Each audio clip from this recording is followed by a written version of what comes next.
Peace, peace, peace. You are now tuned in to G Consciousness Live. What's going on out there today, family? Y'all know what it is. It's 5:08 Central Standard Time. And got a couple of things we want to deal with. Garfield the Kat at it again. We dealt with the brother yesterday, dealing with the chronology. So we're going to continue to bust his head because evidently he's hard-headed, he's stubborn, and like I say, he don't really deal with the biblical text, but he always dealing with the textual criticism and the aspect of that matter. So we definitely got to deal with his priorities today and make sure we bring out some things so people can get some understanding, because what the brother is doing is actually causing confusion, as he always do, and he always spitting that propaganda, always spitting. He's not he's not a linguist. He's no theologian. He's no scholar. He doesn't do any of these things, but he just takes from Google information and basically try to build him a solid case, which is ridiculous.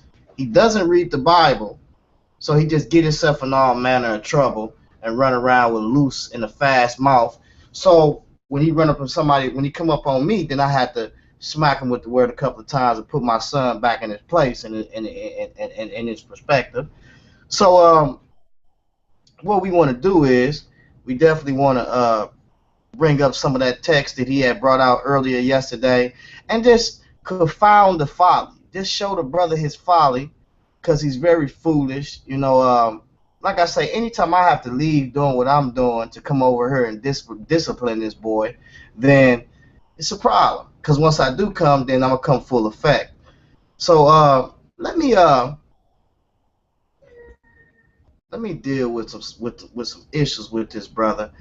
The brother, man, he just trying to make he trying to change his stance on it now, because he know he didn't messed up with what he dealing with, but it's definitely a problem, and we're gonna show you these problems. So what I'm gonna do is I'm gonna pull up some footage that we did yesterday, and just go over that footage and really see where his errors is at, and why he has to get this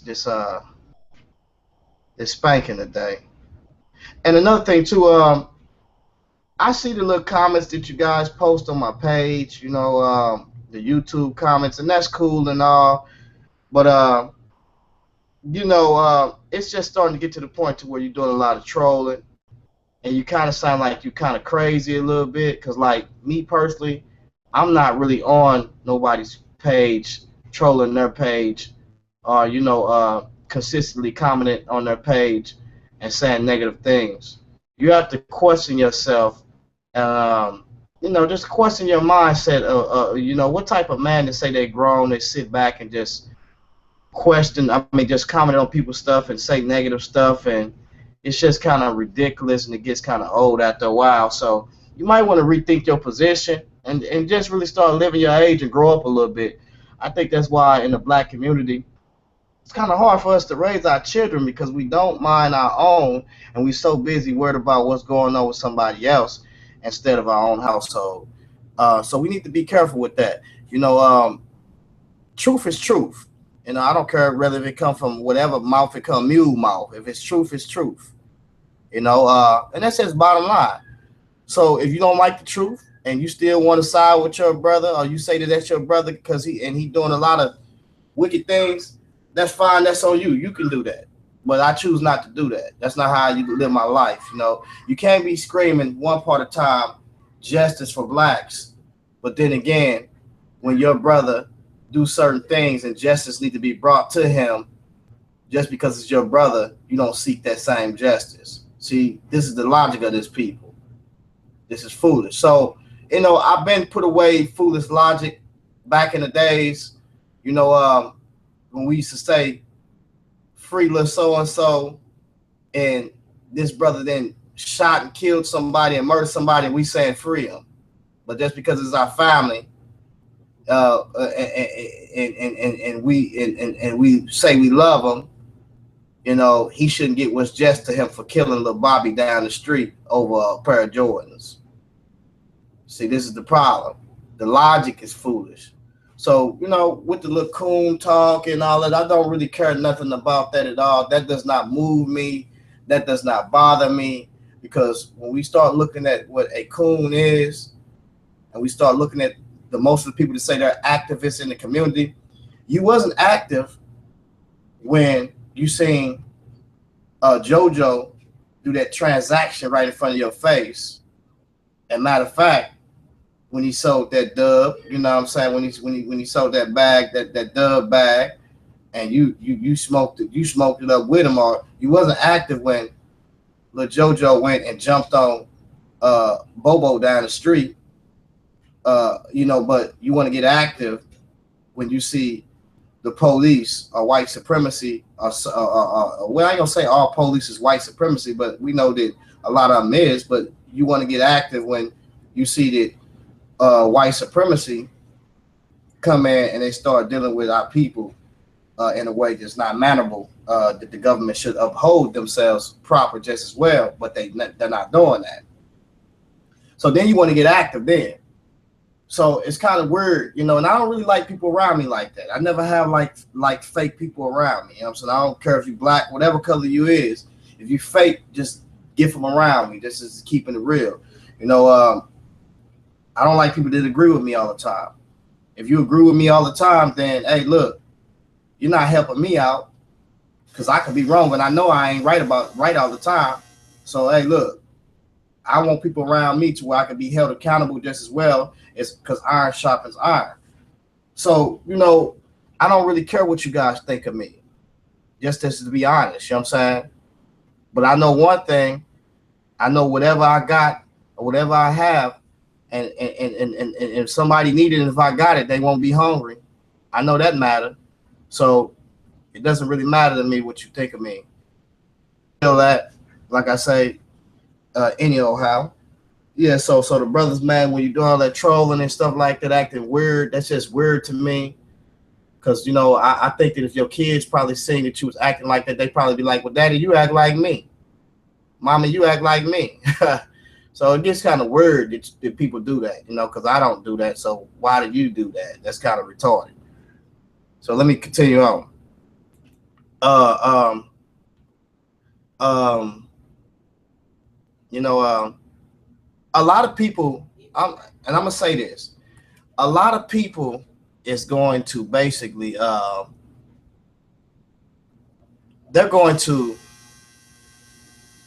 not gonna make it in this world at all.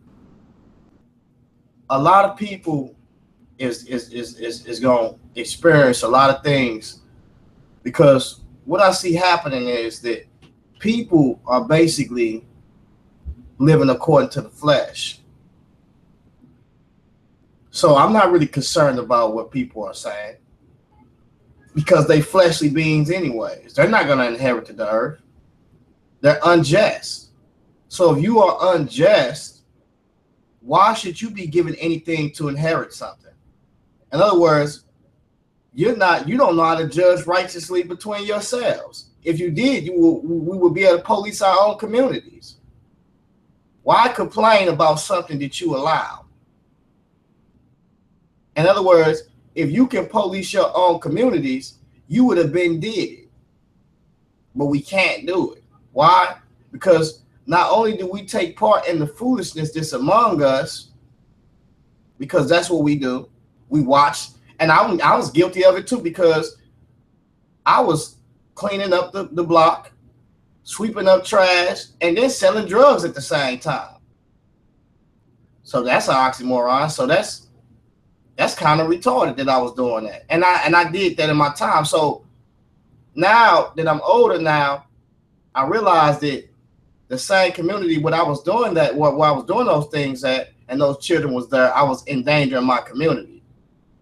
So then why do we complain about when the police come in and get to shooting our kids down when we give them that right to do that? Why? Because we don't police our own communities. It's just bottom line. So we have to learn not to be hypocritical and really start dealing with what's in our communities and clean ourselves up, because we know already we're dealing with a government system that's wicked. Yes, it's wicked. We dealing with a government system that they say that we have the financial problems, but they don't handle money right. We dealing with a government system that is unfair and justice. Know that these things are like this. Why do you, or why should we allow ourselves to be put in that position to cause our children and more people to get killed? Because to be honest, to be for real, they're doing crimes. They're doing a lot of crimes that are unjust that will cause you to get killed according to the Bible if you say you deal with the Bible. And not even if you just don't say you deal with the Bible. When you go to other third world countries, if you're doing something that is wicked, your punishment is just. I don't care if it's at the hand of a wicked man or a wicked government. Because you know why? It's what we call today, whatever you sow, you will reap. Or what they call in other cultures, karma. If you're doing crazy stuff around here, it may not come around at that point, but it's going to come around. So we have to learn how to police our own communities. And once we learn how to handle ourselves amongst ourselves, then we can plead our cause to the fullest. So let's not make a mockery of the community, because that's what's basically happening. We get out there with our picket signs or whatever the case, you know, whatever sign you want to get out there with. And when we do that, what happens is it's fine and dandy, and that's lovely. But we need to be out there with it, not just out there when something happens, but also in the community just as well when someone gets shot down in the community. Neighborhood watches, watching the crime that's in our neighborhood and cleaning up our community. Therefore, when the police do come through, and we know that if we got some good ones or some bad ones, look, we ain't giving them no reason to basically come in our neighborhoods and cause no type of silly stuff. Now, if you suffer for righteous sake, then that's cool. Because what I mean, that's cool. Because in this world, we have it to where in this world that because of the cycle of life and because of the wrath and the penalty that's on that we brought into this world, then we have to realize that because of until the divine government come, suffer a lot of things from the hand of the wicked. But this is not your last life, or this is not it. You know, for some people it may be it. Some people are gonna be beheaded for the truth and killed for the truth. As some people was back then, they was killed for the truth, dealing with people's ancestors, whether if they was black or whatever culture you was from. Whatever government that was in position at that time came in and they did what they had to do in order so they can have a political gain, economic system, and also set up their religious system. So I just wanted to bring that out. Let me continue on with Garfield because I don't want to be here that long for real. Let's deal with Garfield's priorities. Like I say, you could be mad, hey, but you only doing yourself, causing yourself some emotional distress. So you might as well just continue on down the line. Because I ain't mad. I'm glad. Let's look at this boy, see what he got going on. This boy is a clown.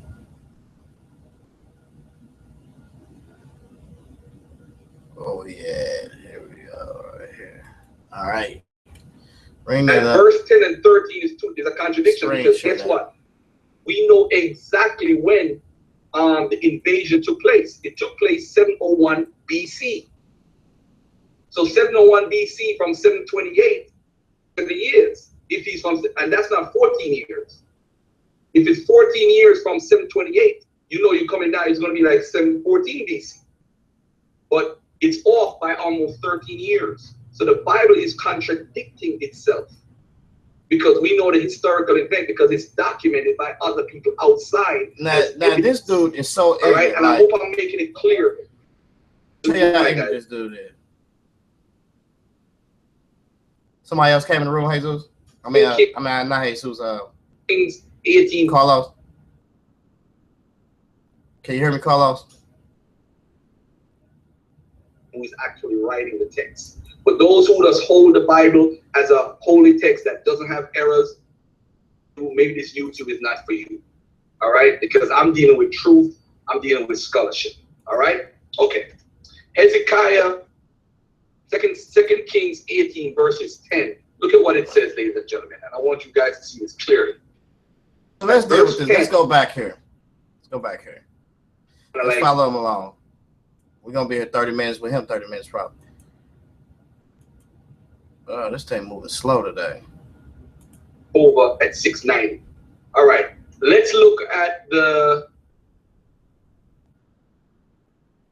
There go another clown, Alan Brown. Alan Brown. Meru, the brother with one tooth. Can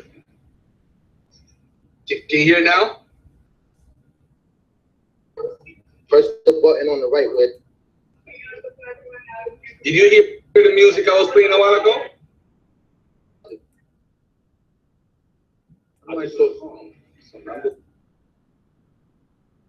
Of Israel before 800 BC. I never said that. What I basically said was 800 BC, from 800 BC to 400 AD, which is 1200 years, we have no records of any empires referring to a place called Israel. And that's what I said. I never said before 800 BC, but of course, people don't want to hear right. But anyway, let's get it in. One of the first things I want to address and point out to everybody is we're going to look at the chronology of Nubia, a big era that's going on in the community of when was Taharka involved, or was Taharka a part with Hezekiah? And the answer is no. How does Garfield know this? All right, let's look at this now. We have Taharka's, we have the King's List, and this is from the site livius.org. I want everybody. Now let's get this explained. We're looking at the chronology people heard. I believe he's going to use 2 though, and possibly 3. We're just saying that possibly. Now let's show you how this works. Now, chronology is basically explaining to us when certain things happen and in what order, basically. When and what order, right? So, for instance, he just said the chronology of Nubia. So what he's going to show us is a king list of the kings of Nubia, right? Of the Nubians, right? The Cushite pharaohs at that time, Taharka being one of them, right? So that's what he's going to show us, a king's list. Now, mind you not, on this king's list, I believe they did what you call regional dating. Matter of fact, let's check that out so we can give you an example of that. That way we can get things a little bit clearer and show you what we're dealing with.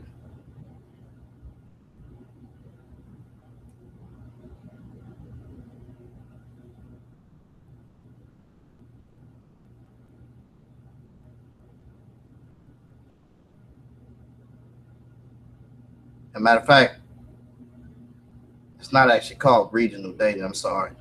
I got that wrong. Let's bring that up. Let's look up chronology. Get the definition of it. Okay, so look.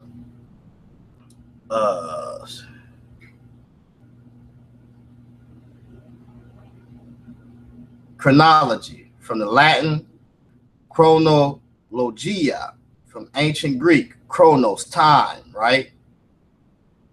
And it is the science of arranging events in their order of occurrences in time. Consider, for example, the use of a timeline or sequence of events. It is also the determination of the actual temporal sequence of past events. Chronology is part of periodization. It is also part of the discipline of history, including Earth history, the Earth science, and the study of geologic time scale, right? So, still something. Prehistoric chronologies. Let's see, where is it at?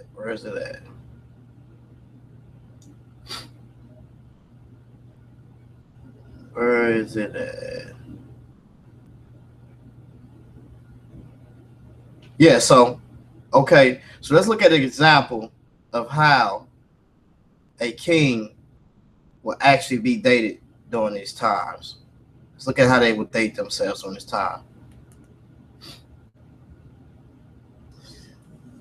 See, I think he got an example on her we can check out. To look at the sources. This is actually a great source if you want ancient documents. Those for those who do research. All right, so this is the 25th dynasty. It's called the Nubian dynasty. It's actually the Kushite pharaohs, the proper terminology for them.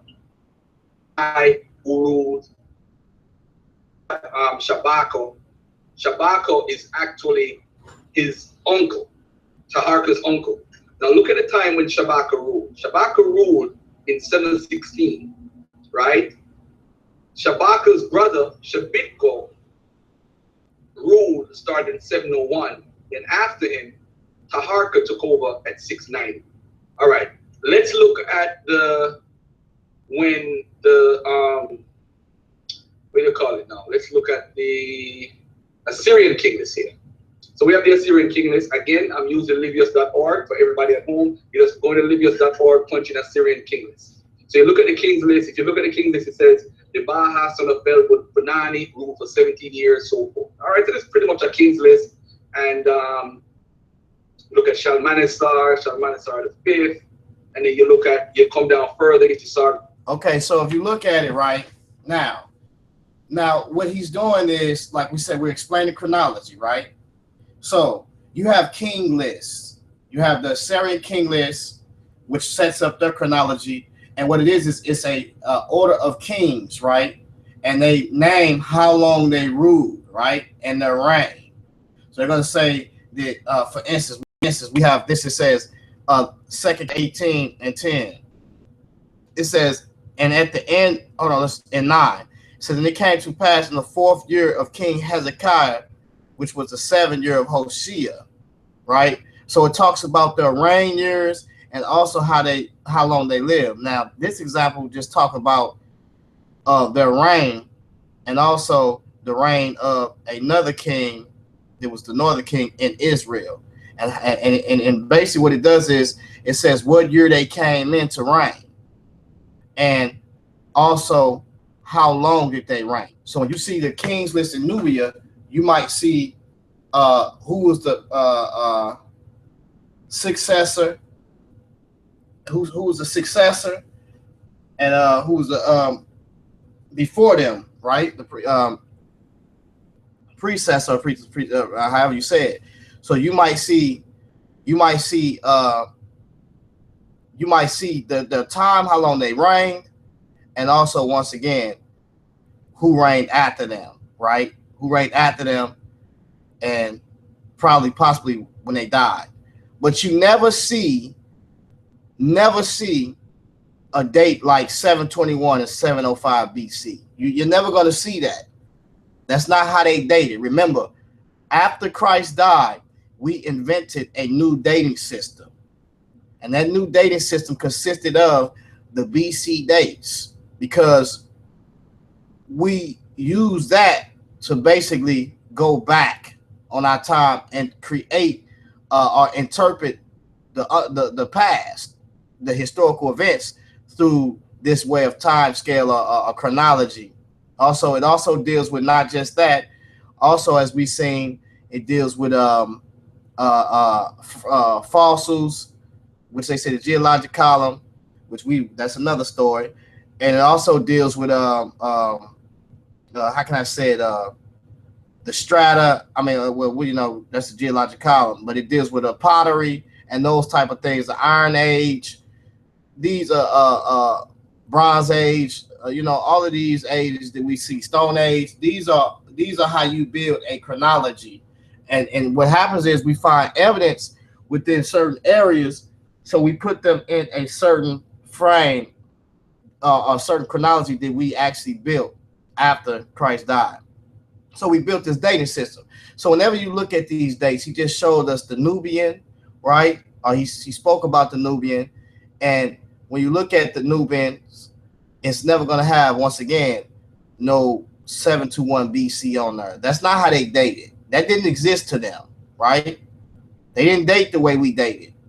So what it have is the month when they came into their reign, or when they was born, far as dealing with the month when they was born, how long they reigned, and also possibly uh, you know, possibly the date they died, so to speak, for us, the month or something like that. But it never had a date to where you'll see it say, for example, Sargon II reigned in 721 to 705 BC. That doesn't exist. That's worked out by scholars. Scholars work that out, and how they determine that is dealing with, as I said before, archaeology, carbon dating, certain things of that aspect.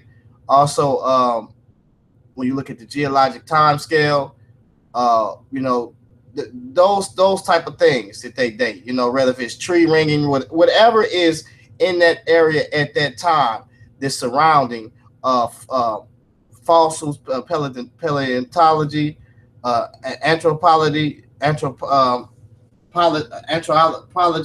those different things. That's how they determine basically uh, what these dates is in these specific sites. So this right here, it does not exist in their time. It exists in our time because we're trying to understand the past. So when I'm listening to Garfield, what he's doing is he's taking Sargon II, 721 to 705, right? As if that is a concrete date. So then he says that the Bible contradicts itself because the Bible is basically they have given a date when certain books was written and also when certain kings existed, but it's lined up actually to this chronology. It's the same it's the same conventional dating scheme. That's what it is. In other words, you line your chronology. Everybody took their kings list and they basically just put it in the chronology of the Egyptian conventional scheme chronology. So that's what we did. So what we have is we have to where when new information arises, what people do is they try to take that information that's being revealed and revise the chronology because it needs revision as new information come forth. So when someone wants to contest or test time, then there is a problem with that due to the fact of academia. They don't want to go back in the textbooks and say, hey, we have to change this date because it's in the textbooks already. You know, they don't want to go back and say that they got it wrong because new information is coming forth. So this is what he has done. He's taken three. And you have to know the difference because he'll make you think that 721, 705 is actually how they dated. He'll make you think that when he says chronology. No, what he's saying is that they have a king list that's in chronological order, so to speak, right? And these kings reigned a certain time until the next king came, their successors. Just as well as when you look at the Nubian king list. There's no dates on there concerning BC dates. What's on there is how long they reigned and how we deal with synchronisms within other reigns just as well with other kings. If the Nubian king met up and came to war with the Assyrian king, which actually happened in history, then what we'll do is we'll build a chronology like that. And we'll establish a relative dating when two parties met up and they had some type of relation with each other, some type of contact. And so what we do is we make what you call a absolute date built upon the evidence that they met up, certain documents, archaeology, eclipses, all those things we use basically to verify, to structure this dating scheme. Now, when we look at it, these dates are based upon common era or either before Christ or after Christ. They're always going to be based on that dating system because that's the era that we're in. So your whole dating system is actually based upon BC dating, before Christ or after Christ died. And because people didn't want to use that, they went over to the concept of common era, or after common era, so to speak, because they didn't want the people who were not religious. Dating works. So when he's giving these dates like this, we're going to show you where his mess up is at. He says the Bible contradicts itself, but what he should have said, in all fairness, he should have said that the Bible is contradicted with the conventional dating scheme. That's what he should have said. But he did not say that. He went and said the Bible contradicted itself, but then try to take conventional dates and say the Bible contradicted itself when we see those conventional dates are out of source from the Bible. You cannot do that. That's foolish to me. And that's what's been going on, actually, and we're going to deal with that. What's been going on is the Egyptian chronology, right? If they put forth according to the king's list, that we see there was in Egypt. I believe it was the Turin. I believe you had the Manetho, and I believe you had another one. I forgot. I think it was the what was it? Some Plameno. I think it was a Plamero stone or something like that. I think it was something like that. Might be saying it wrong, but yeah. So you have these three sources of what we see that where we can get this king list, and so they took that and established that to make something concrete to establish a chronology. But in reality, that chronology that they established was not even built upon Egyptian chronology. It was actually built upon some biblical dates just as well, because they used some biblical dates, and they wrongly did that, even concerning the biblical dates. Because what we're trying to do is we're trying to go back into the past and understand the past. So we're creating this dating system to help us to understand what took place before Christ. See, we don't have that problem now because we got more documentation and things have not been buried thousands of years that we see is going on now. But what a problem come in at is what he's not telling you is during these times, all of these kings that we see are basically in contemporary with each other. They're contemporary with each other. So in this area is where we have a strong problem with our chronology. It's dating back from 664 BC, from the 25th dynasty, all the way till you get to the 21st. This is where we have the problems at. It's mixed up here. Bad. Why? Because there's a lot of moving around that is in these vicinities. A lot of moving around. And you have the empires that come in and they moving up against each other, warring against each other. Different kings in reign, different kings dying. So therefore, it's a lot of movement going on. This is where this land of Israel is being sought after so much to where it's hard to even get a grasp on it. And we even know that even dealing when we start looking in the Elamana period. When we start looking at the Elamana letters, we start looking up the mix-ups of these lands. Do you know how many people have absorbed Israel, that have absorbed Egypt and also Asia and Europe, that have been absorbed in those areas? Different cultures of people. So it's a lot of moving around. So my thing is the argument shouldn't be about the Bible contradicting itself, because it does not. The Bible is actually given a chronology that's supposed to be based off of Egyptian archaeology or historical monuments, but it's not based upon of that, and we're going to prove that. From the second 721 to 705, you see Sennacherib from 704 to 681, Esarhaddon 686 to 669, Ashurnabal 668 to 631. So now what are we looking for, ladies and gentlemen? The argument is Sennacherib had contact with Judah, which is Hezekiah, and that he got help, according to the Bible story, from Tiharka. Now, ladies and gentlemen, we want the truth here. That's what we bottom line is. So the brother made a claim, and then he used Professor James Small. I actually had a clip. I wanted to play the clip so everybody could hear it.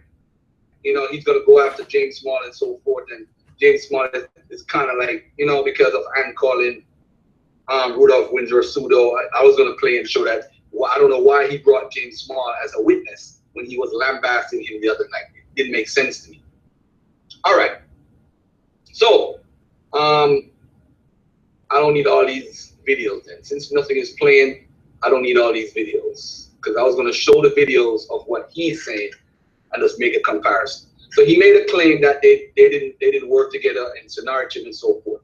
So I'm showing you the timeline so you can draw a picture in your mindset. And I know Hebrews are like, or Israelites are like, they don't like timeline. But I'm going to show you something that's very important here. 2 Kings, hold on, what is this verse here? Let me look at this verse here. All right, 2 Kings. Now remember, now he's going to the chronological difficulties that we see, which is the critical view, right? This is from a Jewish paper. Now, even with this paper that he's went to, this paper is still based upon different ways of working the chronology. Watch what it says. The chronology of Hezekiah's time presents some difficulties. Why? Because once before, as I talked to you guys, and you guys realize, a lot of people's history has been distorted due to the chronology of Egypt. It's that you can't take one person's chronology, right, and then make it the sole chronology and try to piece every artifact that you find within the Egyptian paradigm or the Egyptian conventional chronology scheme. You can't do it. And that's what they're doing. So what happens is you begin to overlap and also erase a lot of information that's dealing with other cultures of people and their history.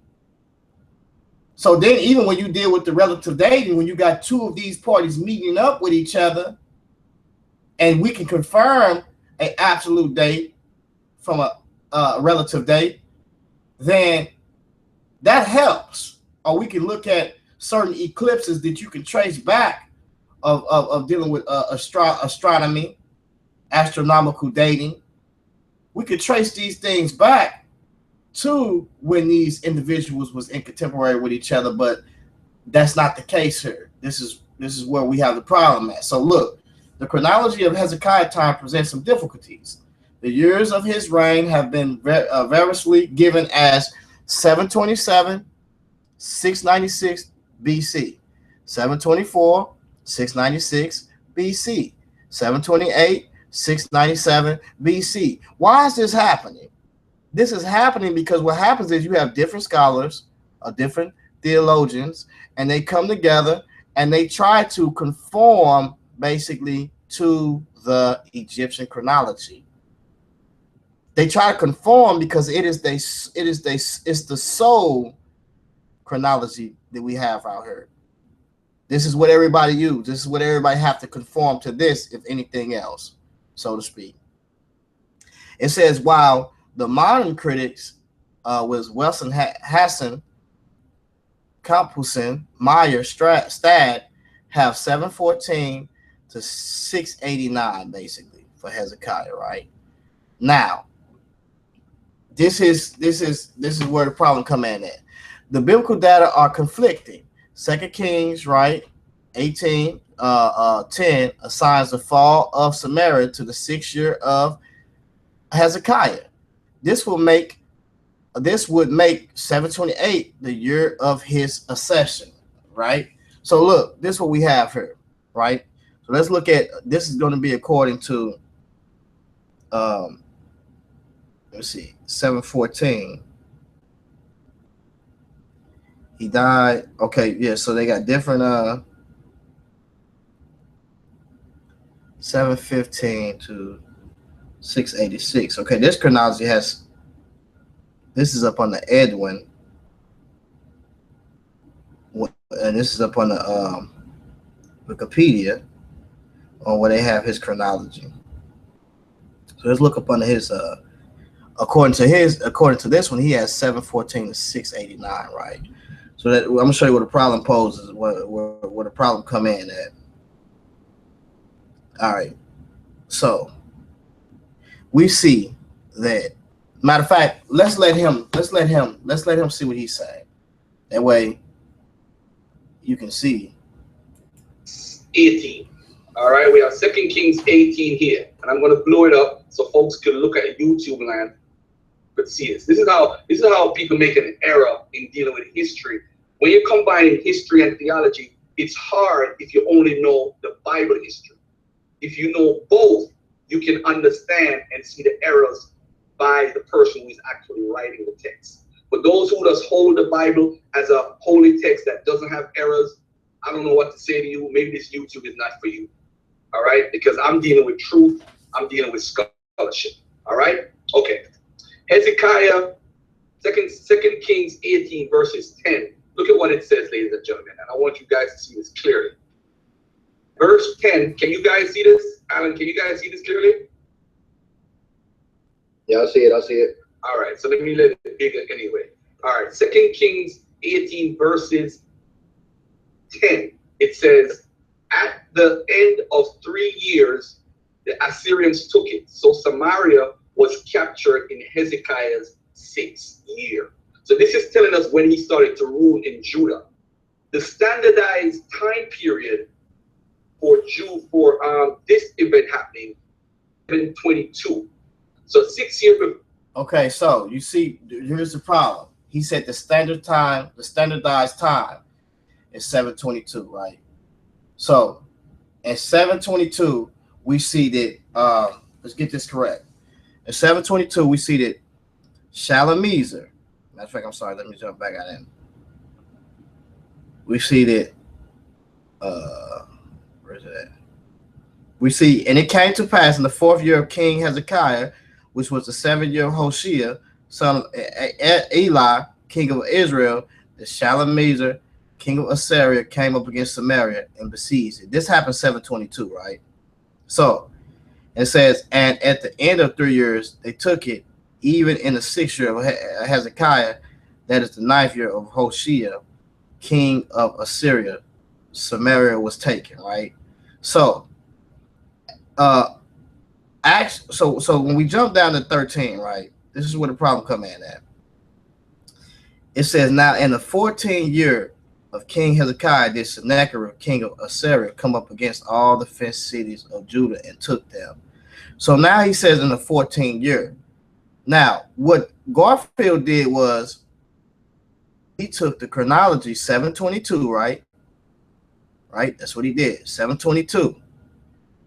And what he did is he took 8 years later, we see according to this when it says that, hold on for a minute.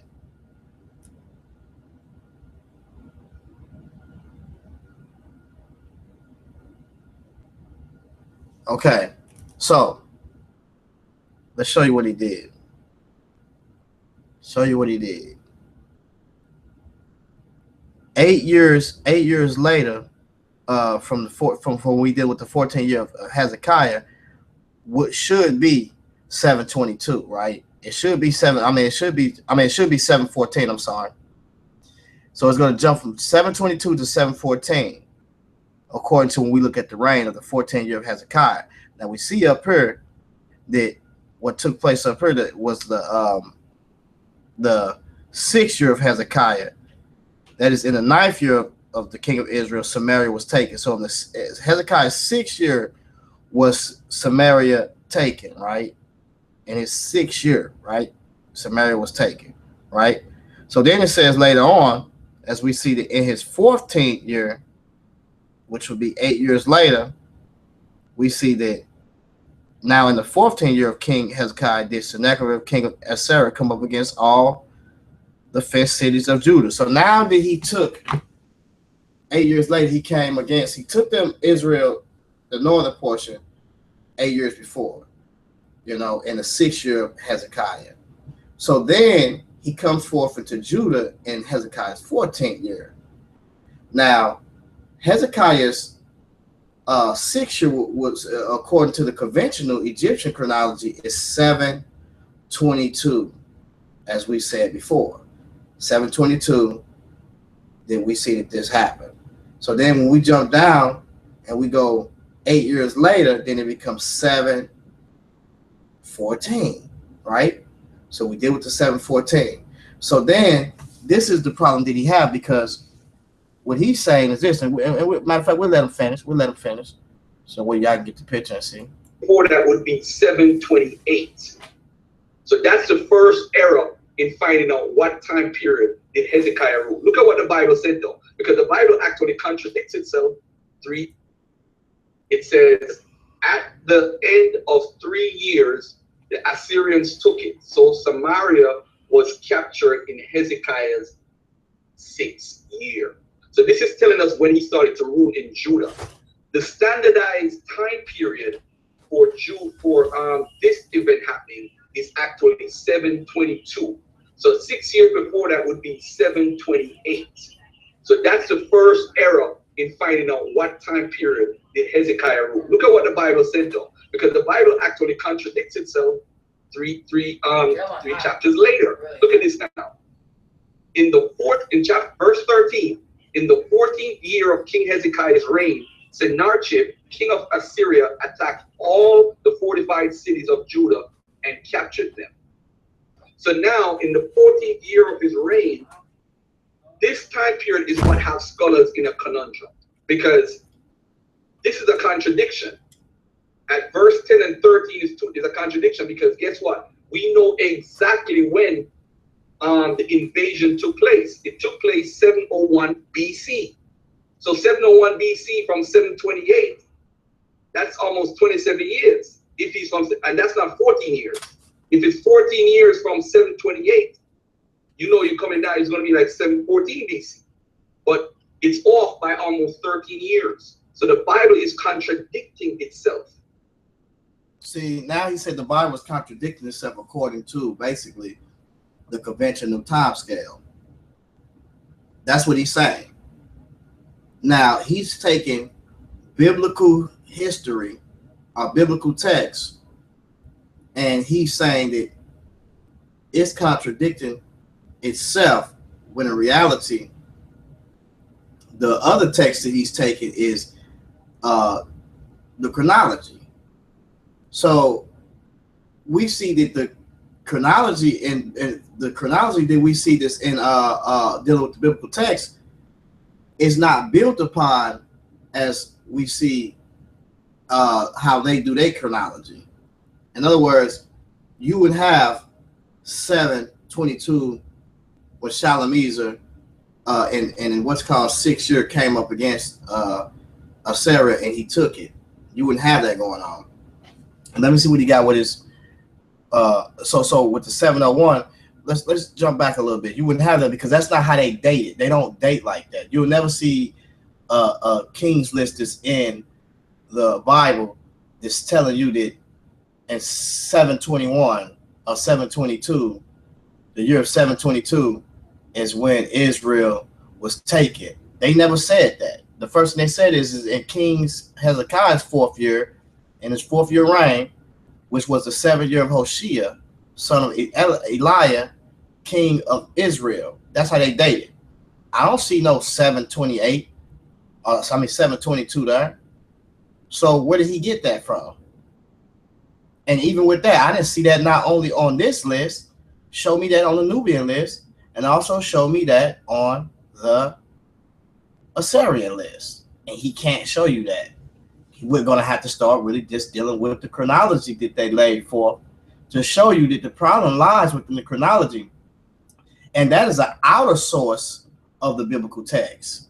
So how are you saying that the Bible is contradicting itself when you're using an outer source as opposed to the biblical text, which has no dating scheme or those dates even mentioned in the Bible? There's no 721 mentioned in the Bible, no 701 BC mentioned in the Bible. Why? They didn't date that way. Christ was not even born then. So it's a problem there. Let's jump back a little bit more and let's talk. This is a contradiction.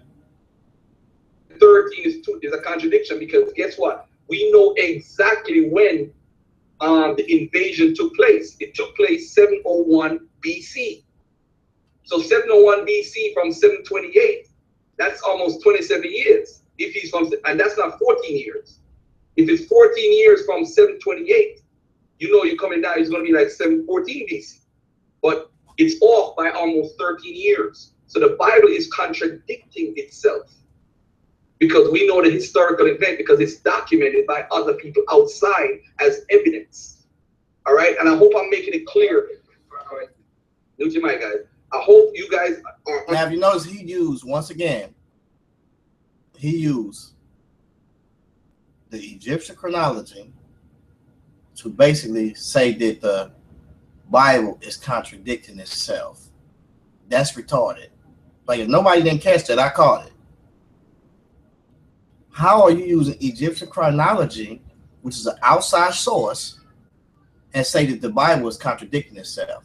That's why I said he would have did better saying that the Bible contradicts the Egyptian chronology or the dating period, which he doesn't even have the authority to even do that, because the chronology is really is not something that's really just solid a standard in place. It's helping us to understand the past and to put things in a perspective to where we can interpret it and to where we can understand it. But he's going off the wall now. Understanding exactly what I'm saying. I want to be as clear as possible. The 14th year of Hezekiah's reign, based on verse 10, would be 714 BC. If it's based on when the actual event happened, 701 BC, Hezekiah took reign at 715 BC. I hope I'm making it clear. See, when you look at when they have the actual event going on,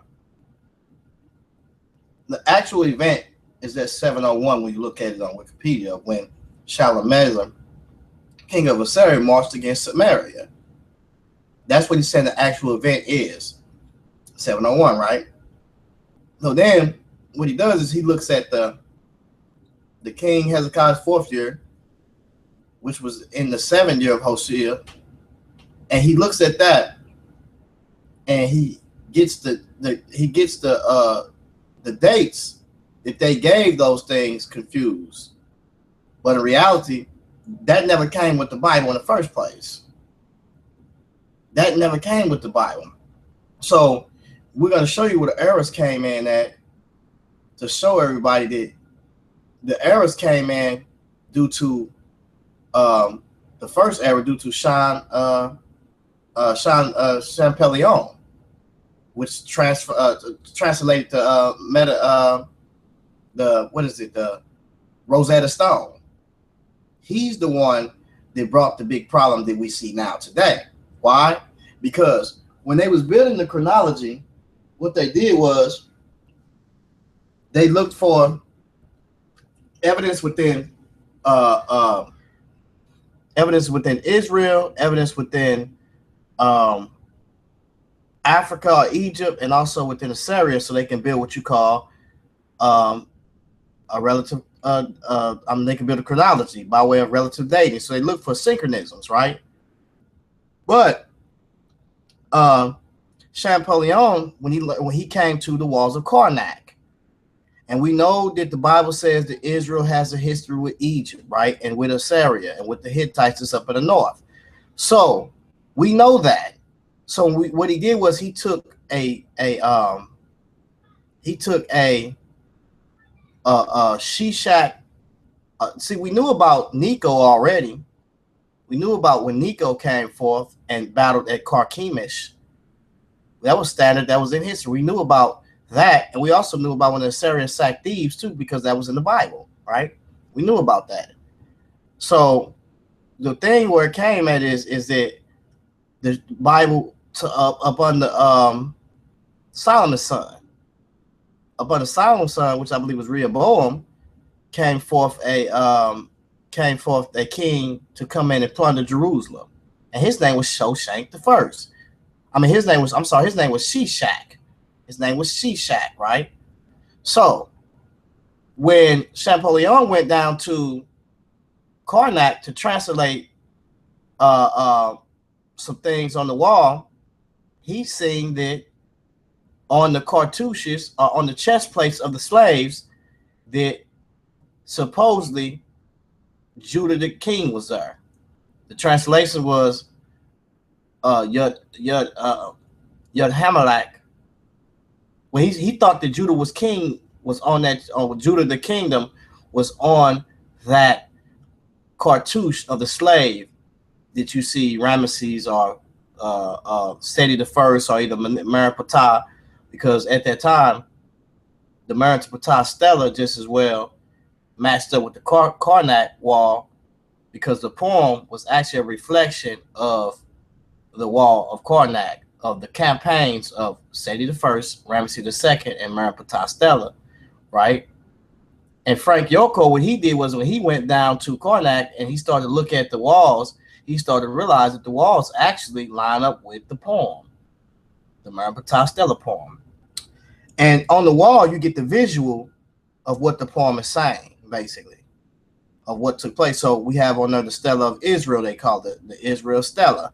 On that Stela, we have Israel, so it would be obvious that it's on the wall that's in Karnak. When they get to Karnak, they see some broken up pieces, and it's called the Ashkelon relief. They see some, at the top, some broken up pieces within the era of when Israel should have been there. But we see the people, but we don't see the name of Israel on there. We just see the people, because where it's broken at where it should have been. But what they do find is they find Yud Hamalak the king. So Champollion, when he sees it, he reads it Judah the kingdom, but it's really Yud Hamalak the king. And Yud Hamalak the king is a king that is in the northern portion of Israel, not the southern portion, which is Judah. So Shishak, that we see should be actually, they based him and said he was Shoshak. So when Champollion seen Judah the kingdom, he said this is Shishak, because it looked like it could have been Shoshak, but it's not. They're not the same people. How do we know they're not the same people? Why? Because we have the relief at Karnak on the cartouches of what kingdom are those cities that Shoshank the first attacked. Shishak attacked Jerusalem or Judah. Shoshank went around the cities of Judah, or didn't come into Jerusalem, but attacked the cities that was around Judah, but didn't come into Jerusalem. So now, did Champollion see that there's a synchronism between Shoshank and Shishak, and they are the same people, right? I mean, no, I'm sorry, not a synchronism. Now that he see that there's a connection between Shoshank the first and Shishak, he said they are the same people, and now we have a biblical, we have a biblical Israelites being attacked by an Egyptian king, and this is so to speak, Shoshank the first. So they dated that in the chronology 945 of Shoshank the first to 925 BC. And they based it not off of Egyptian archaeology, but off of, guess what? So to speak, a biblical date or synchronism between Egypt and also Israel with the conventional scheme. So some people was using biblical dates of the reigns or adding up of the kings and what it should come to, using the conventional time scale, the conventional Egyptian chronological order, the scheme. It does not work that way. So that's what took place with that. So Champollion made a big mistake, And now we have a date of Shoshank I, which is supposed to be Shishak at 945 to 925 BC. It's not built upon Egyptian evidence. So that's where the problem come in at, because now he has read this cartouche of the slave on there, which we call the 9 bowls, when the Pharaoh is gripping the mace, and he has his hand, and he has a line of cord, and all the slaves are connected to it. And he went up and down from Egypt down to Nubian, all the way up to the north, conquering him, and Seti the first, Ramses the second. So then, not only that, because we have Shoshank or Shishak supposed to be the same people, now we have a mix-up with something else that took place too. It's out of order. Pharaoh, Akhenaten, 12, I want to say, what was it, 1240 or 1210? Around 1200 periods, we have Ramses II come in. He comes in before Merenptah and all of them, basically. And when he comes in, what happens is we look in the scriptures to where Champollion and some other people took the time and, so to speak, and made some vital mistakes. We see in the scriptures where it says that, and the children of Israel built Pithon, and also they built Avaris. Now we know that at that time, Avaris was not called Avaris, but eventually, on a longer scale, or when time passed, that land began to be called Avaris, and also Gushan, right? So when it says that he built, I'm sorry, not Avaris. Let me explain that over again. I got caught up. Let me explain it over again. Pithon and Avaris, right? These are the cities. I mean, not Pithon, Avaris and Gushan would have been the cities called back in that day, possibly, right? Now we get to the redactor, and he says the city is called the city of Ramses, and also the city of Pithon. So now people are looking and saying, hold on for a minute. How this has to be the Exodus Pharaoh, because we see that the children of Israel built the city of Pithon and the city of Ramses. So in order for them to build that city, they would have to be in contemporary with Ramses. And right there is a very bad mistake that they made. Why? Because we have what you call an anachronism. And what happens is basically I'm naming a city of what's modern, what is modernly called today. And that's fair, and you can actually do that. It wasn't called that back then, but the redactor who's writing it at this time, probably at the I believe they said it was could have been at time of Josiah, or even at the time of the Septuagint. They translated, and remember, Ramses is a Greek name, so they translated as or see it as basically as Egypt, basically. I mean, as Israel building the city of Ramses, and Ramses is the Pharaoh of Moses. That's how they got it. So Ramses is listed as the Pharaoh of Moses, and now we have the Exodus being dated to 1200 BC on a conventional scale rather than 1446. Now, mind you not, everybody is trying to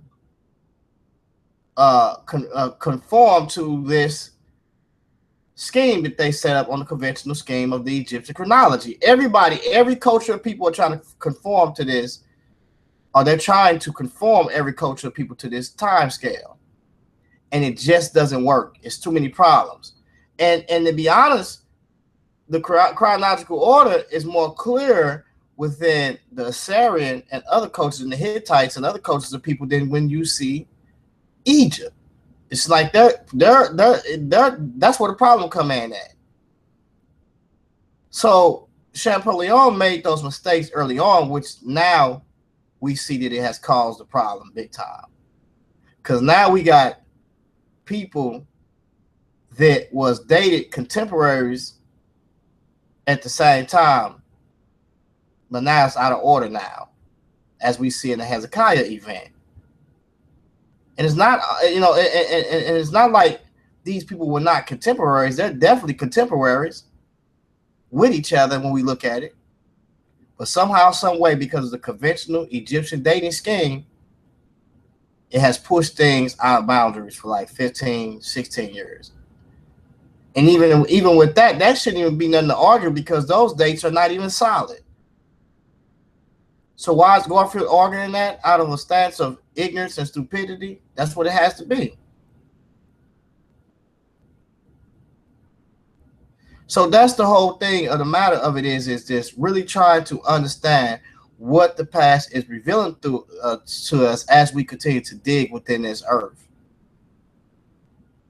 What is it revealing to us? So the whole thing that we see this brother's arguing, talking about the Bible contradicts itself. No, brother. The Bible does not date 701, 728, 714. It does not date that. So how is it contradicting itself when it does not even date like that? Nor do your Nubian, nor do your Assyrian list dates like that. Those dates are interpretive dates that we see now. And we see where it got wrong at because now we have 945 to 925, which is a biblical date. That is not based up off of Egyptian history. Even when you start looking at the dating period of, guess what? 1200. That relates to what's his name? Ramesses II, and also the Israelites. So now you have made Ramesses II dated to about 1200 BC, the Pharaoh of Moses. So now to compensate for that, we have articles like we just read before of these people trying to conform basically to the chronology of Egypt when that's not even necessary. The brother already admitted that there was a problem within the chronology early on. And it's not something that's small. It's a big problem. Why? Because we have certain kings that are reigning at the same time within this period, 25 to 2100 BC. And not only are they reigning at the same time, I believe King Ozurkan, I think it was the second or the first, I think he died before his son. So it's a lot of issues just within that we have problems with. So bottom line is those are the two things that we see. Champollion being so happy that he can read the Metanetta. He's seen the Egyptian king Shishak, and also him plundering the temple in the Bible. So he said because it looked like it was Shoshank, it was Shoshank. But then he didn't only go that far. He went to the walls of Karnak to translate the cartouches that was on the slave's chest and said it says Judah the kingdom, when in reality it says Yad Hamalak the king, which is a king of people that's up in the northern Israel. So he made that mistake, and the second mistake he made once again was dealing with, and they gave that first mistake a biblical date, which is 945 to 925 BC. That's not right. So Egyptian history is now based upon some of it upon biblical dates of their king list. When we look at it, when it says how long did they reign, and we know they was in contemporary with the Assyrians and with the Hittites. So we took certain what is it? Certain how do you say it? We took certain. I was saying it earlier. It slipped my mind. I took this Benadryl that got me sleepy. We took certain how you say it? Contemporaries are either relative dates or relative dating, and when these people met up with each other, and we used that to build this chronology. That's what we did. we use that. But to say that the Bible is contradicting itself due to the fact of Yah got wrong or the Egyptian chronology is wrong, that's retarded. So let's continue to listen back in. So we see those two vital mistakes that was made. One of them was given to dating the Exodus. And then that's another thing. Not only does it cause an effect within the Bible, because it also caused an effect within dating the flood period for Abraham, around Abraham's time to around 2200 BC in that area, from 22 to 1900 or 1800 BC. And then Abraham comes on the scene. But then when you look at it,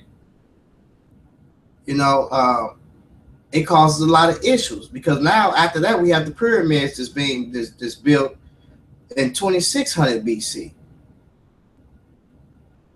So in actuality, Abraham comes about, and he comes to it. He's born in around 2200, 1800 BC, and when he comes into the Nile Valley, he sees these pyramids that just dates back to 2600 BC. There's a problem with that. What is the problem?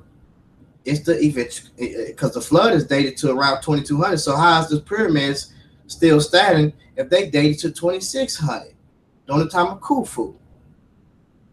There's a problem with that.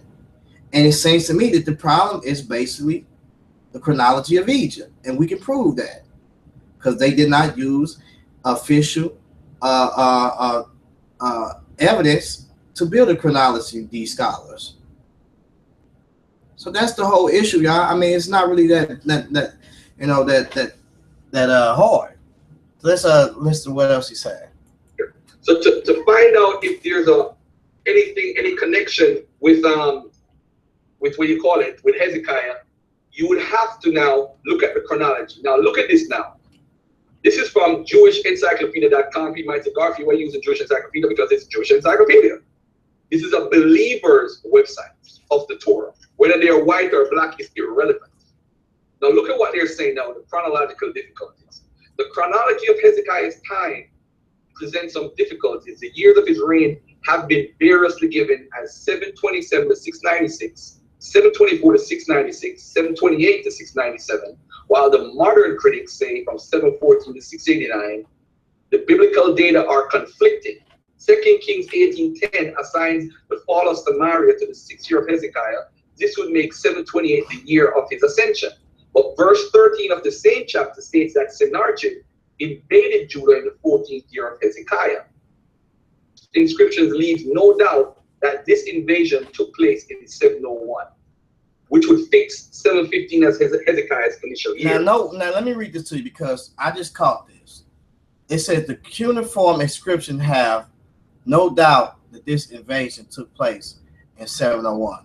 Now, you have to be careful with stuff like this, because there may be a cuneiform inscription, but I guarantee you it does not have 701 on it. Those are dates because that didn't exist to them.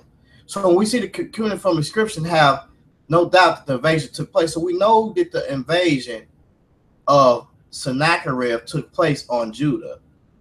Because why? We just got evidence that there is a cuneiform inscription that says so. Now, what we have to sever out of there, chew the meat and spit the bones out, is 701, because that's not solid.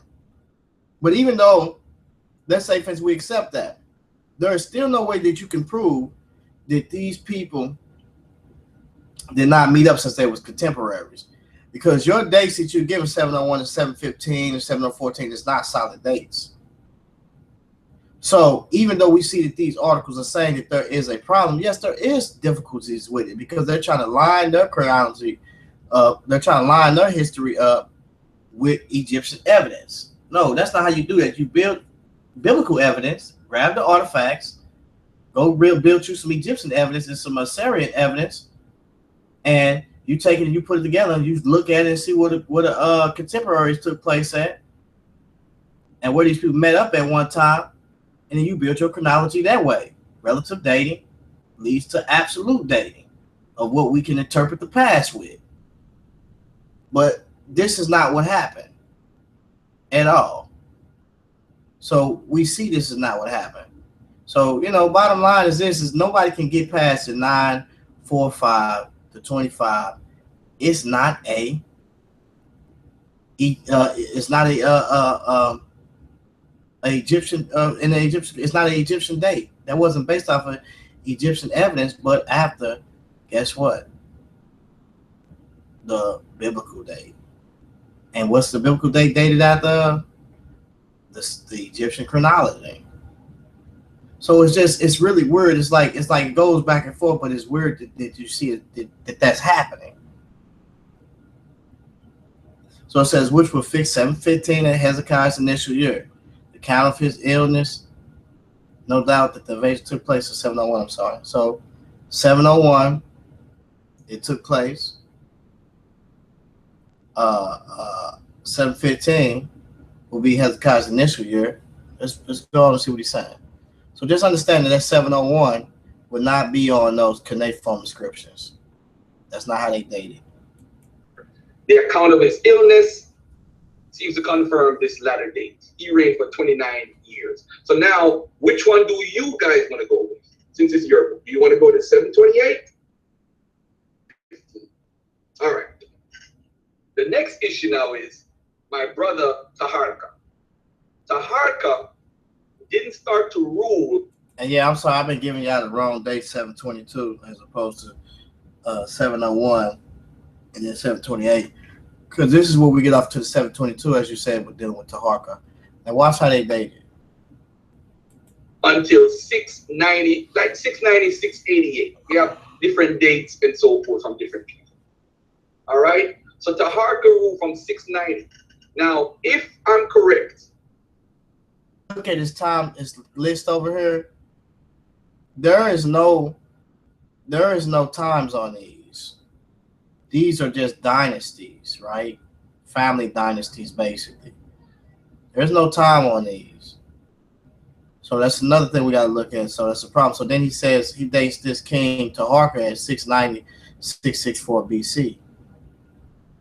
Taharka died in Thebes when it was sacked in 664 BC.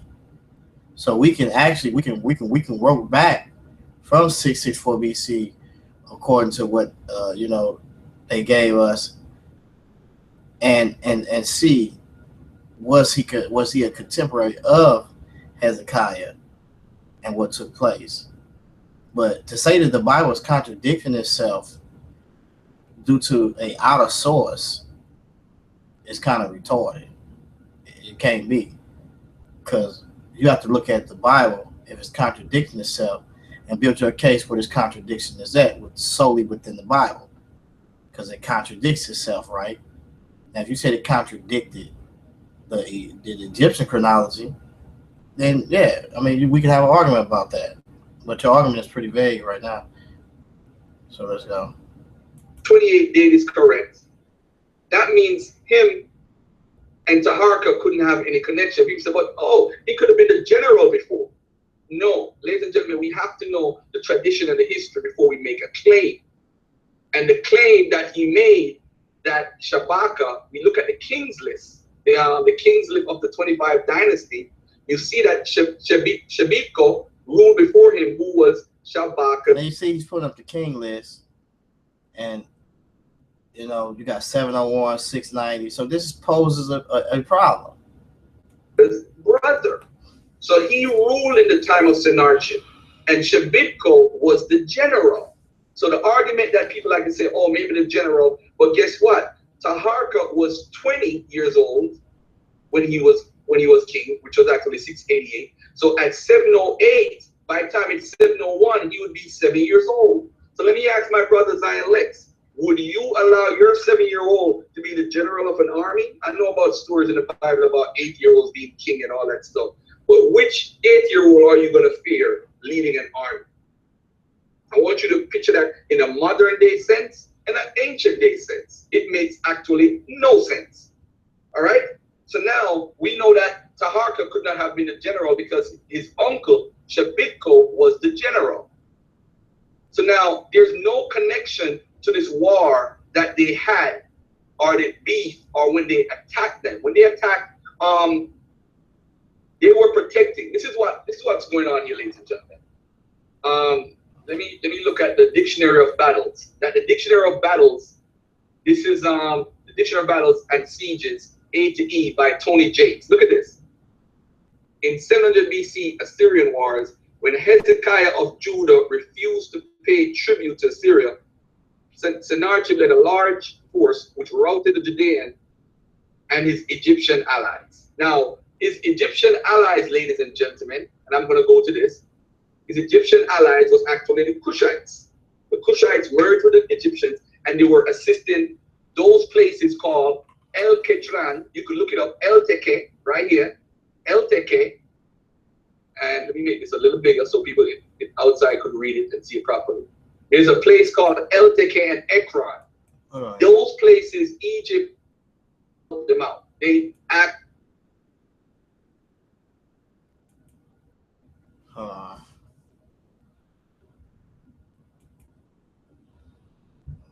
gotta put the link out here. I'm sorry, y'all.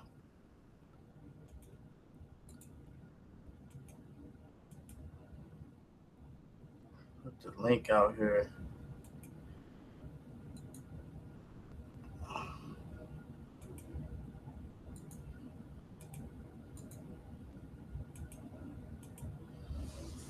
The link is on the profile page on Google Plus. I forgot to put the link out.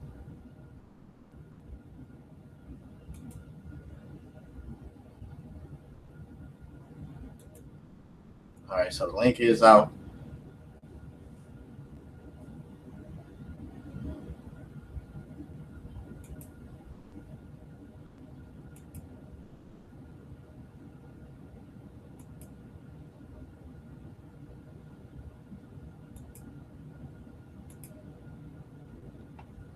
All right, so the link is out. So let's go back here. I'm too sleepy. I done took this Benadryl. Got me feeling lovely. Oh, let's see. Where we at? Screen share.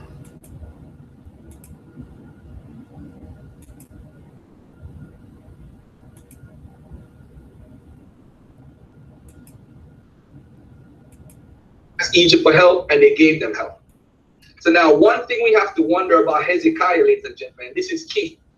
If he left office at 697, we know he had no connection with Taharka. If he left office at 689, then Hezekiah and Taharka could have had a connection because his rulership started at 688. But it ended 689. So it don't even make sense for Hezekiah. El Teke. And let me make this a little bigger so people outside could read it and see it properly.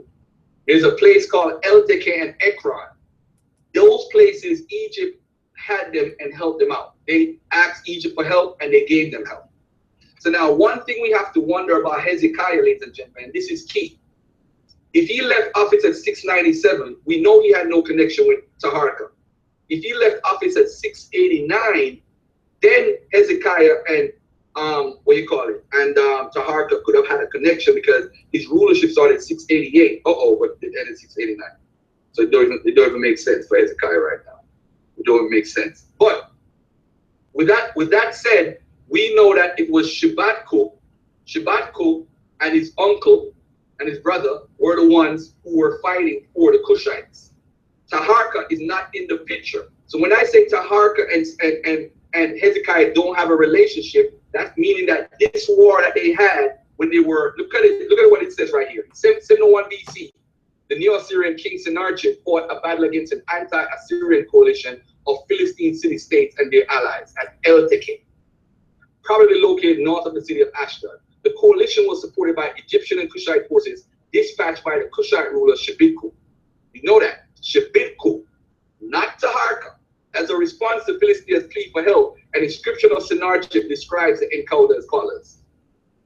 This is an actual primary source and the translation from Melville 2006 in his book. They, that is the Ekron and Arab, got help from the kings of Egypt, troops, archers, chariots, and cavalry of the king of Nubia, a force without number. In the vicinity of El Teke, battle lines were drawn in front of me with the help of Ashur, my lord. I fought with them and brought about their defeat. The charioteers and princes of Egypt, together with the charioteers of the king of Nubia, my hands took alive in the midst of battle. Now, ladies and gentlemen, that shuts down the whole theory that Teharka was actually involved. He was not involved at all. He wasn't involved at all with that confrontation with Hezekiah. And by the way, ladies and gentlemen, the reason why the Hezekiah seal has Egyptian inscriptions on it, or anything to do with Egyptian, is because of Cush. They asked Cush for help, and Cush would help people in the Palestinian area. And another problem with that is because let's look at the date for Hezekiah is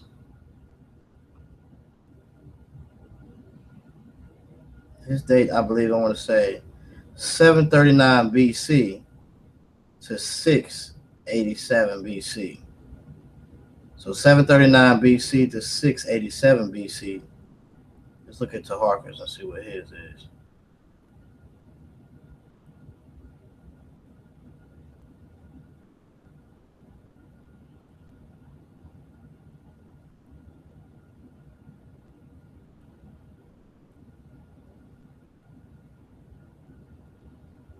Taharka is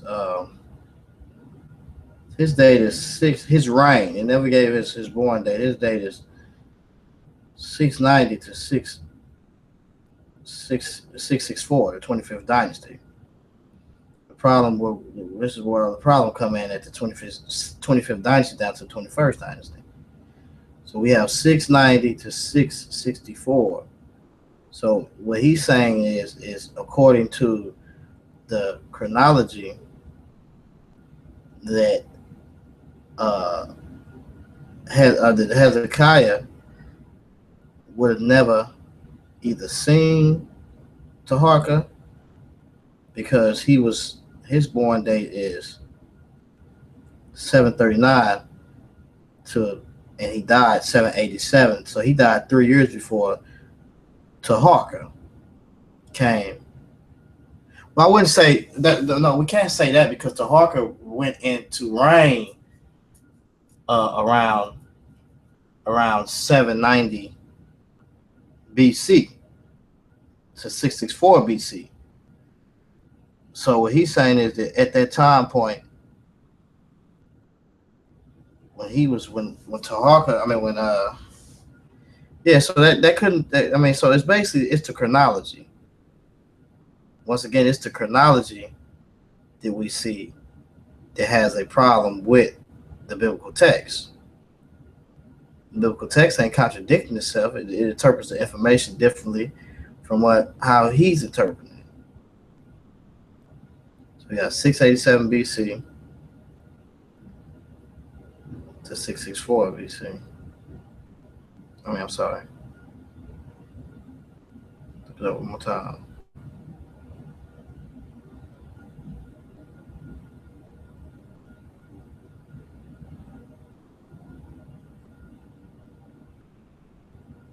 To 690, 664 BC. So we got Taharka, got the reign from what's called in the 700s, dropping down to 687, dying right before Taharka came into reign. That's the problem that we have right there with that. And they was contemporary at the same time because this is talk about when Taharka came into reign. So we knew that he actually knew Hezekiah. It's just that he came to reign from 690 to 664 BC. That's when he died, 664 BC. And that's all that we see this happening here. It's dealing with the chronology. And I told y'all what took place and what happened with Champollion. Two parts which threw off the chronology. Then there's some other things I ain't brought out, but we'll deal with that at another time. So Hezekiah was born 739 BC, and he died 687 BC, 3 days prior to the reign of Taharka. So he said Taharka would never had no contact as far as on the battlefield with Hezekiah. which is not true because as we see, he has calibrated that to the Egyptian chronology, and there's problems with that. And he had admitted yesterday that there is definitely problems with it. So I made him admit that out of his mouth yesterday. Yeah, so it's not really that much of a big deal. I'm kind of sleepy, so I'm gonna go and end this show because I'm woe out for real. I had took these pills that got me tired.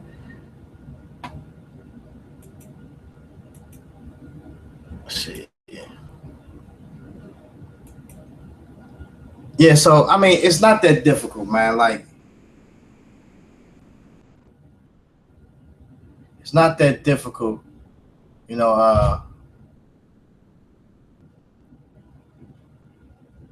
I heard something. It's not that difficult what this brother is doing, man. Like, it's really foolish when you look at it. Um, you know, it's easy to shut down. And I think he made mention. Let's go to his last point, matter of fact. Let's deal with his last point because he's. They would give them help, like Tyre and Sidon and those places were paying tribute to Cush to get help against the Assyrians. That's clear for everybody out there that's watching. All right, so let me go back to Taharka. I'm gonna show Taharka. Hold on a second, right here. I wanna give everybody an idea by looking at this map right here. And the reason why I'm looking at the map because when they would come into Egypt, I'm gonna show you while I'm reading something else over on this side here. Let's look at Taharka for a minute here. Taharka ruled for 26 years pretty much from 688 BC, depending on which list you want to go by. All right. Now, Taharka had a war with the Assyrians in Sidon around 677 BC. So this was the first time he had contact with the Assyrians, and it wasn't with Sennacherib. All right, so I'm saying this not only for the Hebrew community, but I'm also saying it for the Nile Valley community. Because I don't want the brothers to use Professor James Small against me, because Professor James Small was basically just repeating a story that other side. And that's my elder. I would never come up my elder. My elder basically was speaking on the story that's written in the Bible. He wasn't talking about historically speaking. He was talking about biblical speaking and why there shouldn't be any beef between Egypt and Israel and Nubia and Israel because they used to work together. Point that the brother was trying to make. Now Taharka, and this is to the Nile Valley family, we know when Taharka ruled. In Taharka, this is why I said the biblical story is incorrect. You're talking about a completely different king and general. Taharka has nothing to do with Hezekiah. What he has to do? See, he cannot prove that. So he needs to stop doing that. That's where it's fault at. He cannot prove that. What he tries to do is he tries to use a faulty chronology, but we know that these people was contemporaries. Let me look at that again real quick. Because it never gives his birth to Hawk, it just gives his reign. So it's the foolishness to go on. With is the people that was paying him royalties, which was our tribute, which was the people in Sidon and the people in what's the other town? I'm gonna get to it right now. So he had a war against the Assyrians in Sidon around 677 BC, which caused Esarhaddon's campaigns against Lower Egypt in the following years. In 674 BC, King Esarhaddon of Assyria angered over the Egyptian interfering with his vassal states in Palestine and attacked Egypt. Taharka swiftly rebuked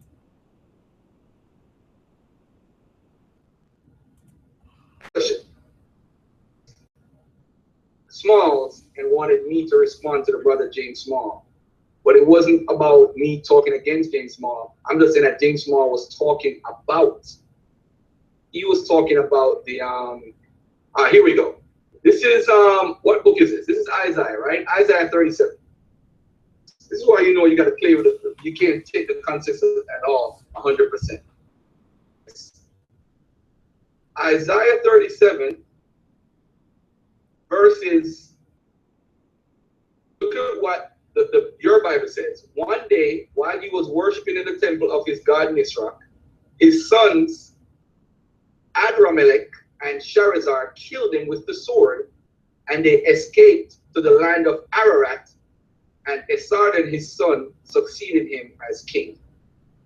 Now, ladies and gentlemen, this is talking about the Assyrians, right? Sennacherib ruled until 681, so his two sons killed him, and Esarhaddon took over. When is Isaiah dated for? Isaiah allegedly died in the 8th century. So how would he know that Esarhaddon, and this is history writing, this is not prophecy, there's a difference here. In Isaiah 37, he's talking straight history. He will not enter the city or shoot any arrow here, he will not build, he will not come before this build or build a siege, I will defend the city and save it. For my sake and for the sake of David my servant. Then the angel of the Lord went out and put to death 185,000 in the Assyrian camp. When the people got up the next morning, they were all the dead bodies. So Sennacherib, king of Assyria, broke camp and withdrew. He returned to Nineveh and stayed here. All right, 185,000. I don't know if you guys realize that the Bible is just contradicting itself over and over. Do you know that I believe, if I remember correctly, he gave up his daughters. Hezekiah gave up his daughters. Now, let's deal with that. Now, he said once again he based an 8th century time frame for Israel when the Sennacherib is seen in verse 38 one day while he was worshiping in the temple of God. Nasruk, his son, Adramelech, and Shalzezer killed him with the sword, and they escaped to the land of Ararat, and Esarhaddon, his son, succeeded him as king. So what he did was he based this off of basically the Egyptian chronology, which dates it, I think they date it around Isaiah around 700 something BC. 800 to 700 something BC, around that time. Right? Now, once again, he has another problem because it's a problem with the chronology, as we see. It's always the chronology. And then also, we know that Hezekiah met with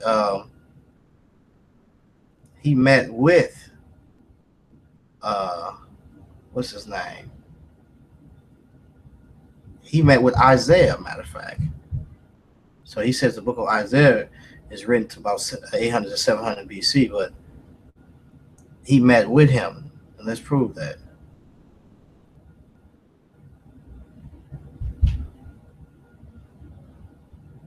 Isaiah 39 and 3.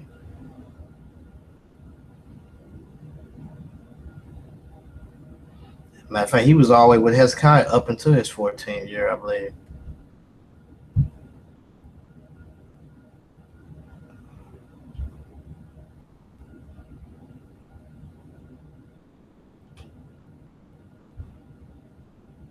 Let's see.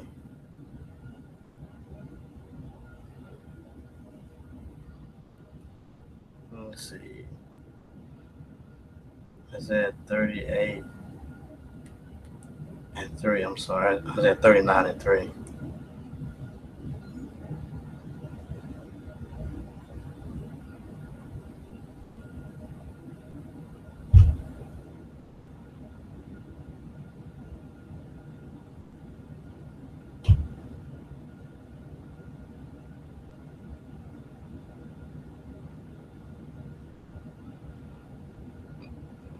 Isaiah 39 and 3.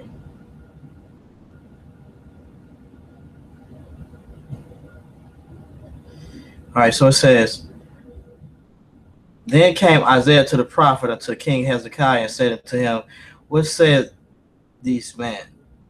And from whence came they unto thee? And Hezekiah said, they came from a far country unto me, even from Babylon. So Isaiah was even speaking to Hezekiah. So his argument for us, how did he prophesy when he was dead?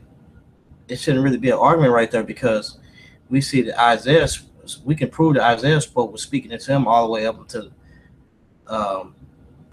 possibly the 14th, his 14-year reign, and possibly beyond. So he was dealing with him then, because if you remember, he was talking about that he was prophesying that Babylon was going to come, and it's going to come and take these things. So at that time, the Assyrian king would have had to been bothering them, having taken already the northern kingdom already off into the world. So then Isaiah come telling this guy, what you showed this dude that was in your house, so he gonna come and take all of these things. Right? And here's another dime I want to drop on you. Shishak could be Ramses II that plundered that city, because we see that Ramses II did go to he went to Jerusalem, we believe, on his Karnak. I mean, not on Karnak, on another monument within, I believe it's the Valley of the Kings, I believe, I'm not sure. But he went on, he did go there. So we want to look at that Ramses second, whatever the case may be. So he went there, and with him going there, we have to realize that that's a synchronism within itself too, just as well. So Shishak could be Ramses II, because in the Hittites peace treaty, his name is Rimashisha, and then it has a K on the back. Rimashisha. I'm sorry. So then when you put the K on there, we know that there was a king in the Bible named Shishak. It was from Babylon, I believe. Shishak, and it means to plunder, I believe. So I think he plundered. A wordplay was there because he plundered the temple, basically. So there's a lot of wordplay that's going on, but when we look at it, we have to address it and say that the chronology is the big issue. But you can't say that the Bible is contradicting itself when the Bible never give you a date of 701, 728, and all of these dates like that. It never do that. It only give you the reign of that king and how long they reigned, basically, and who succeeded them or preceded them, basically. I mean, this is simple, man. So just even just dealing with what he just brought, we got proof that Isaiah lived all the way up, especially that he, even dealing with this chapter. So, I mean, man, this ain't really that hard for real. I'm kind of wore out and wore myself out taking that medication. I should never did it. I'm kind of burnt out though. So with that being said, I just want to say peace to y'all. Peace and blessings, and make sure y'all click and subscribe, and we will be dealing with some more issues just as well. Sorry I'm tired and lazy with it, but hey, look, I'm tired. I took this pill and it got me feeling drowsy. So with that being said, I just want to say peace and blessings to everybody that's out there. Make sure y'all have a good first day of the week and enjoy yourselves to the fullest, because it's back to work tomorrow. Peace.